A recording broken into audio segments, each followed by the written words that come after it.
The book of the prophet Jeremiah. Jeremiah was an Israelite priest who lived and worked in Jerusalem during the final decades of the kingdom of southern Judah. He was called as a prophet to warn Israel about the severe consequences of breaking their covenant with God through their idolatry and injustice, and he even predicted that the empire of Babylon would come as God's servant to bring this judgment on Israel by destroying Jerusalem, taking the people into exile. And sadly, his words became reality. Jeremiah lived through the siege and destruction of Jerusalem and witnessed the exile personally. Now, this book came into existence in a really interesting way. Chapter 36 tells us that after 20 years of Jeremiah's preaching in Jerusalem, God called him to collect all of his sermons and poems and essays and commit them to writing, which Jeremiah did by employing a scribe named Baruch, who wrote down and compiled all of this material into a scroll. Now, Baruch also gathered lots of stories about Jeremiah, and he linked all the pieces together. And so this is why the book reads like an anthology, a collection of collections. It's all been arranged to present this prophet as a messenger of God's justice and grace.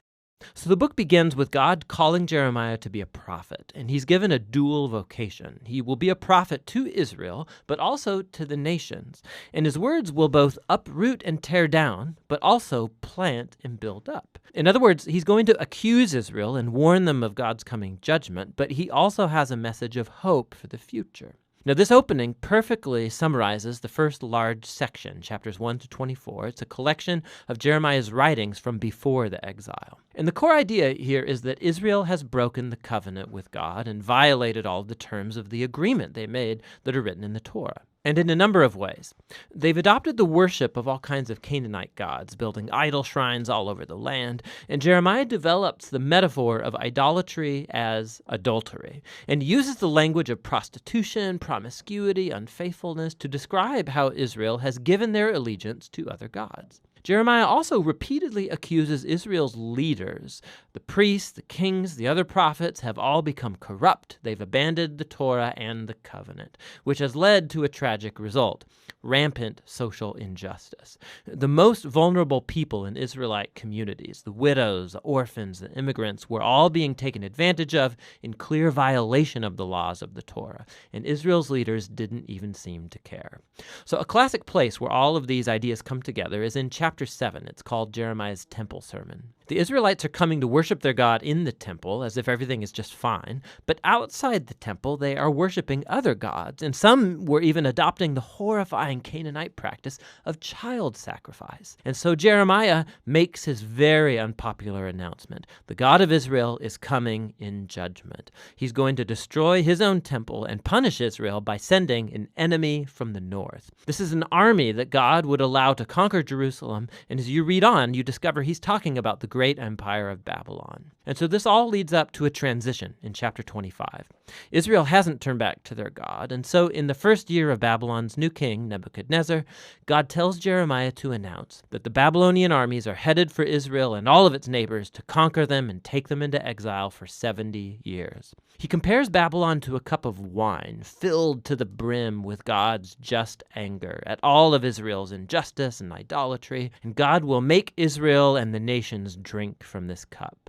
Now, this chapter is key to the book's design because everything that follows is going to focus on Babylon's coming attack. First on Israel in chapters 26 to 45, and then on the other nations in chapters 46 to 51.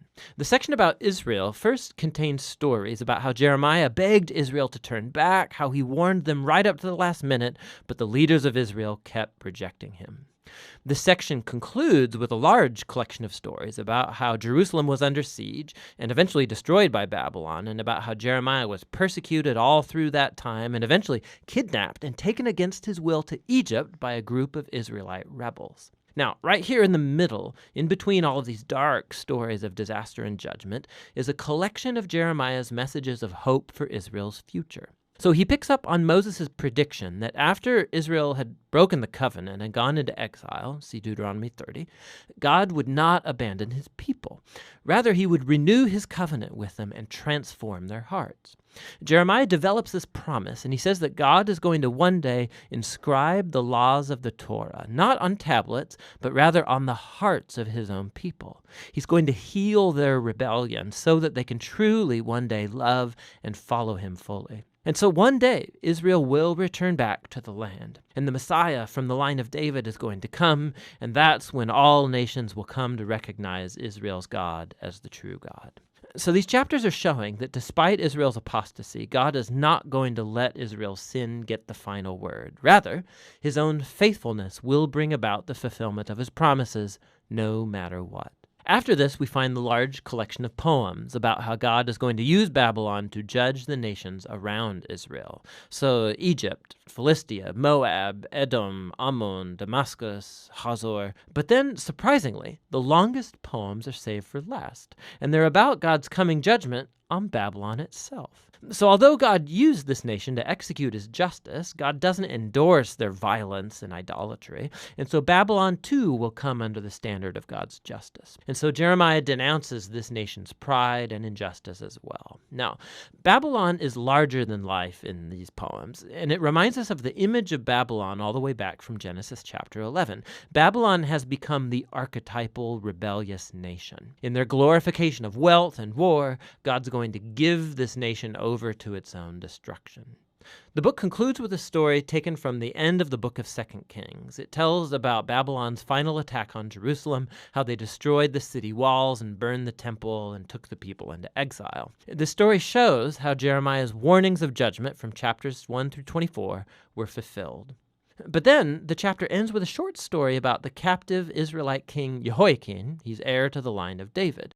And the king of Babylon releases him from prison and shows him favor and invites him to eat at the royal table for the rest of his life, and that's how the book ends. So it's a little glimmer of hope. And this recalls Jeremiah's promises of hope from chapters 30 to 33. God hasn't abandoned his people or the promise of a future coming king from David's line. And so while this book contains a huge amount of warning and judgment, the final words conclude with a note of hope for the future. And that's what the book of Jeremiah is all about.